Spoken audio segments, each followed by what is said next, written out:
What if the absolute highest honor you could achieve in life was for a mistake so fatal that society actually thanked you for failing? I mean, it sounds completely backward, right? Right. Welcome to this deep dive. Today we are opening up a massive Wikipedia file complete with, historical photographs and statistical graphs to look at a deeply morbid internet phenomenon, the Darwin Awards. Yeah, it's a wild one. It really is. The core concept here is, well, it's an award given posthumously to people who have supposedly contributed to human evolution.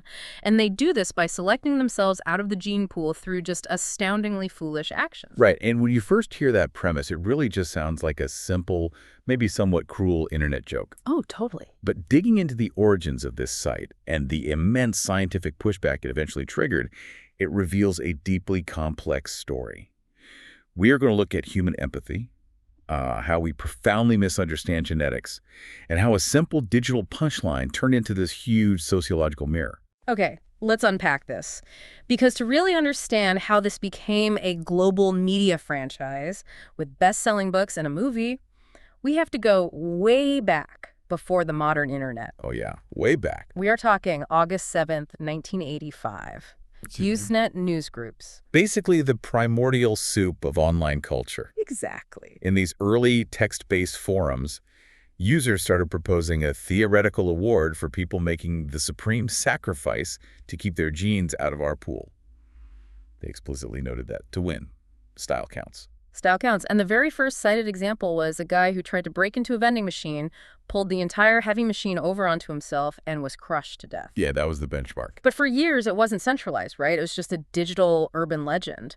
The project didn't actually get formalized until 1993 by someone who was, frankly, the absolute opposite of an internet shock jock. Right, Wendy Northcutt. Yeah, Wendy Northcutt was incredibly credentialed. Highly credentialed. She studied molecular biology at the University of California, Berkeley, and then moved to Stanford University to study neurobiology. She was doing actual hands-on research on cancer and telomerase. Okay, let me stop you there for a second because we need to understand the gravity of that. What exactly was she researching? Like, what is telomerase? Right, so telomerase is essentially the biological clock located at the end of our DNA strands. Okay. It dictates how our cells age, replicate, and eventually die. We are talking about the profound foundational mechanics of human life here. It's as if a Michelin star chef suddenly decided to dedicate their career to cataloging drive-through fast food disasters. That is a perfect way to put it. I mean, I have to push back on this a bit. How does a Stanford biologist, someone studying the literal building blocks of aging, equate a freak vending machine accident with legitimate evolutionary science? Well, what's fascinating here is that she didn't. Not really. She didn't. No, but her academic pedigree gave the awards this incredible veneer of scientific authority. It provided intellectual cover. I see. Because she was a Stanford researcher, the dark humor suddenly felt intellectually justified to that early internet community. It wasn't just laughing at a tragedy, it was supposedly evolution in action. And it grew out of her spare time. She was organizing these crazy family chain letters into a website hosted right on her personal Stanford account. Yeah, just a side project. But it grew so fast that by 1998, she abandoned her practical research entirely. By 2002, her website was pulling in 7 million page hits per month. The scale of that for the early 2000s internet is staggering. For sure. She recognized the value of the digital ecosystem she had built.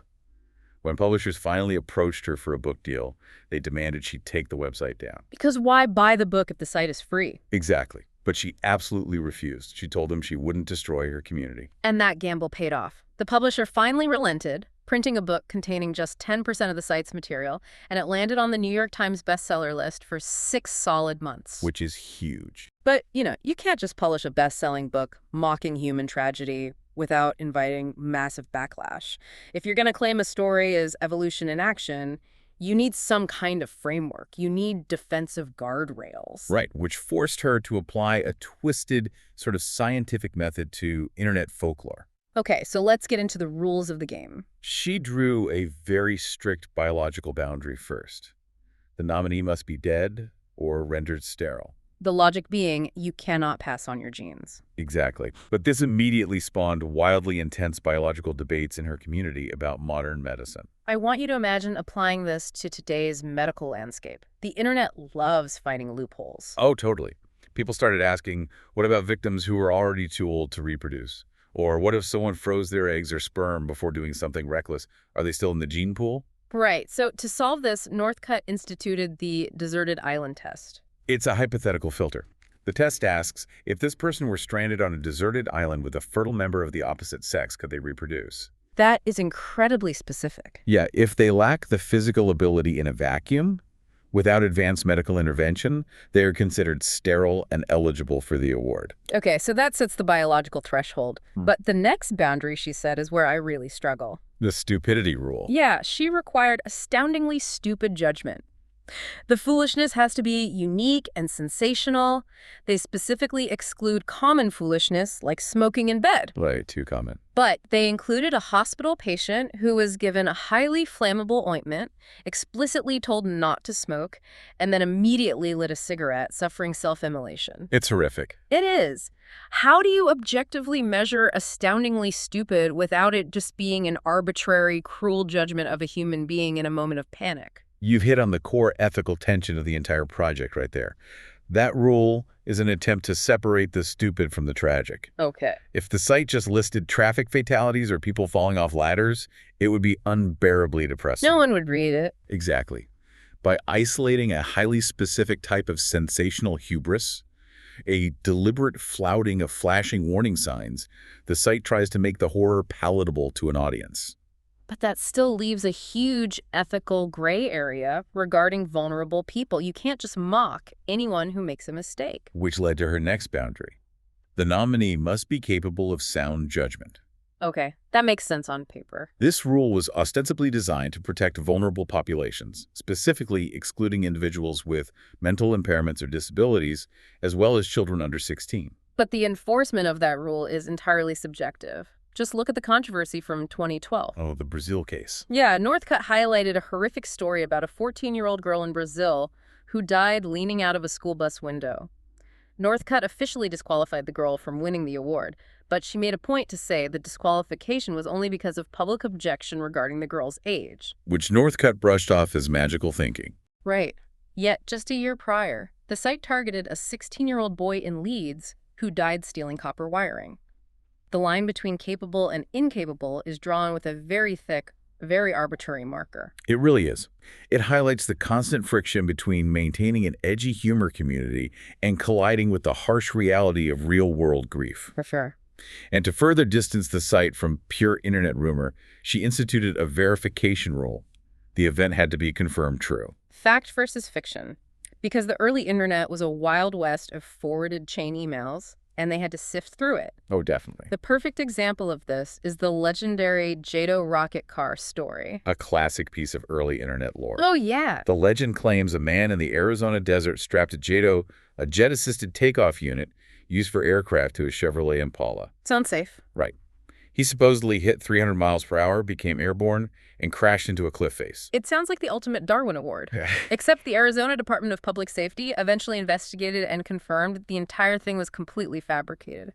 Just an urban legend. Urban legend, so that gets thrown out. But the stories that actually are verified are mind-boggling. You have Gary Hoy, who fell from the 24th story of the Toronto Dominion Center because he was trying to prove to a group of visiting students that the windows were unbreakable. A case so infamous, it was later featured on television shows like Mythbusters. Wow.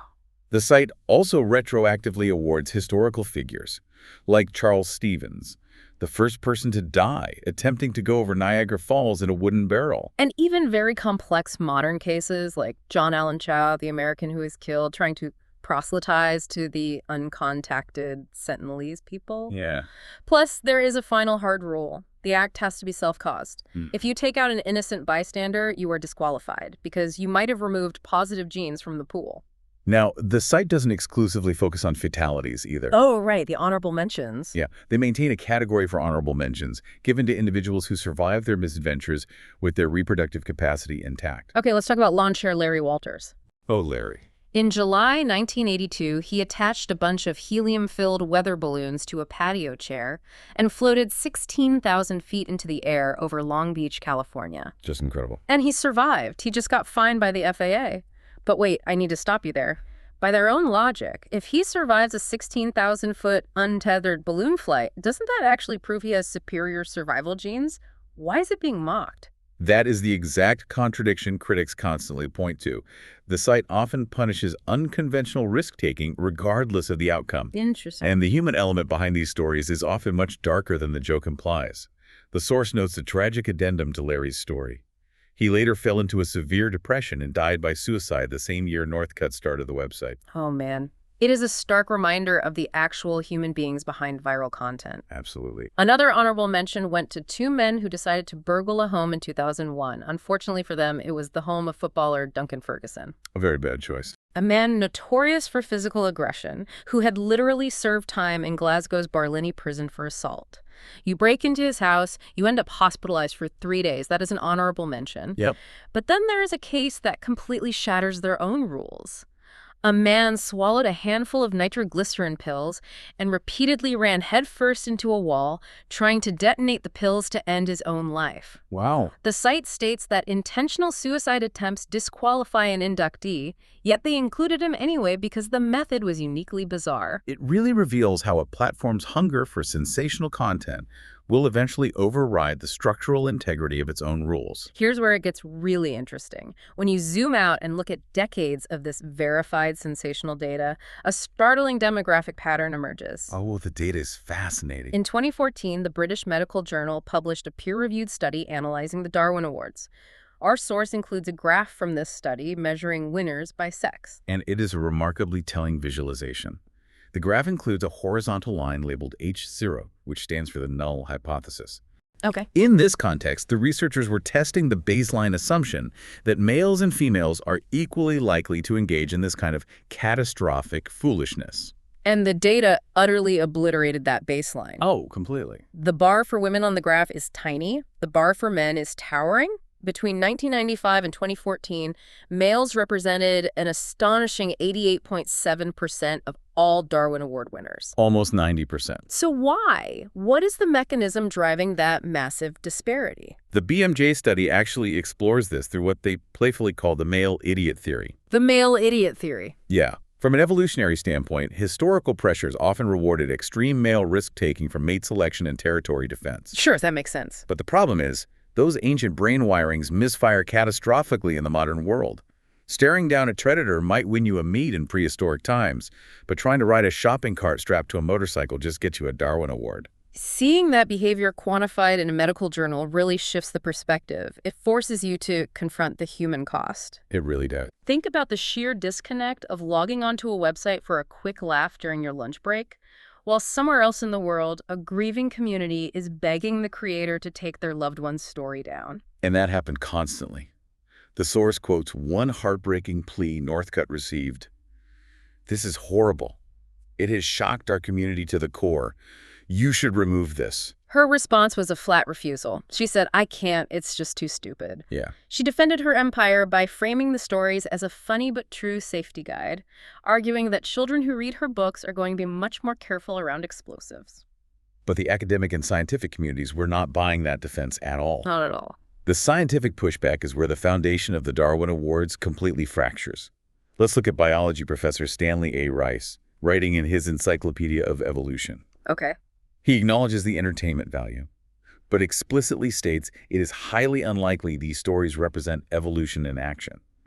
He points out that the behavior highlighted on the site isn't a genetic lack of intelligence, it's impulsivity. And impulsivity isn't a genetic defect, is it? Professor Rice points out the ultimate tragic irony of the entire Darwin Awards concept. Yeah. Impulsivity is a deeply embedded genetic trait in humans, and it hasn't been bred out of us because it has profound evolutionary benefits. Wait, really? Yeah. 10,000 years ago, if you didn't impulsively leap at a fleeting chance to hunt or instinctively run from a rustling bush without thinking, you died. Wow. Okay. The Darwin Awards aren't mocking broken genes. They're mocking ancient, vital survival instincts that are just horribly misplaced in a world of high-voltage wires and modern machinery. That completely flips the script. But the criticism gets even heavier, right? Oh, yeah. Professor Nathan Hallinger, in his essay In the Evolution of Evil, directly associates the underlying philosophy of the Darwin Awards with the eugenics movement of the early 20th century. Which is a very heavy charge. It is. Now, to be clear to you listening, we are not taking a political or moral side. Here we are simply reporting what the academic community has published regarding this cultural phenomenon. But Hallinger argues the site echoes that dark historical period by promoting the idea that society can judge whose genes are worthy of remaining in the human pool. And the scrutiny comes from hard sciences, too. Sylvia MacLean, a biophysicist at the University of Oxford, wrote in The Guardian that the awards fundamentally misrepresent how genetics actually work. Because smart people do dumb things. Exactly. She made the astute observation that highly intelligent people do profoundly stupid things all the time. A momentary lapse in judgment is not a permanent genetic marker. Exactly. Sharon A. Hill, a geologist and science communicator, attacks it on both scientific and ethical grounds, arguing that a million external factors impact personal judgment entirely separate from genetics. She goes so far as to call the awards an exemplification of ignorance and heartlessness. You have a fascinating collision here. A massive online community finding humor in the absurd, defending it as a cautionary tool, running headfirst into grieving families and scientists who see it as a fundamental, sometimes cruel misunderstanding of human biology. It is a wild trajectory. To summarize the journey we've been on, we started with a niche Usenet joke in 1985 about a vending machine.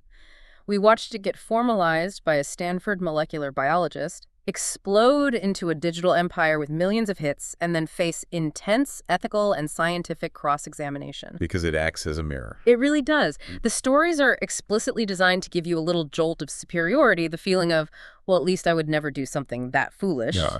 But they also show us the earliest iterations of the internet's tendency to take real-life fatal tragedies and sanitize them into consumable, shareable content. If we connect this to the bigger picture, it raises profound questions about how we define success, failure, and risk. Which brings to mind a final thought I'd like to leave you with, building on Professor Wedda's point about the evolutionary benefits of impulsivity. Consider the incredibly thin line between a Darwin Award winner and a celebrated pioneer. Oh, I like where this is going. Take Charles Stevens, the man who died in the wooden barrel over Niagara Falls. Today, he is mocked as a cautionary tale of genetic stupidity. Right. But what if the wood had held together? What if the water had broken his fall differently and he had survived? He wouldn't be in the Darwin Awards. He would be hailed as a daring daredevil, a brave pioneer who conquered nature. Is a great point. It forces you to look inward and wonder in your own life, how many of your greatest successes, your biggest leaps of faith, were born out of a fleeting, impulsive decision. A decision that, if it had gone wrong, might have looked astoundingly stupid to the rest of the world. Wow, that is incredibly humbling. It really makes you look back at your own life and wonder which of your genius moves were just one bad step away from a Darwin Award. Yeah, exactly. That is a lot to chew on. Thanks for joining us on this deep dive. We'll leave you with that thought to explore on your own. See you next time.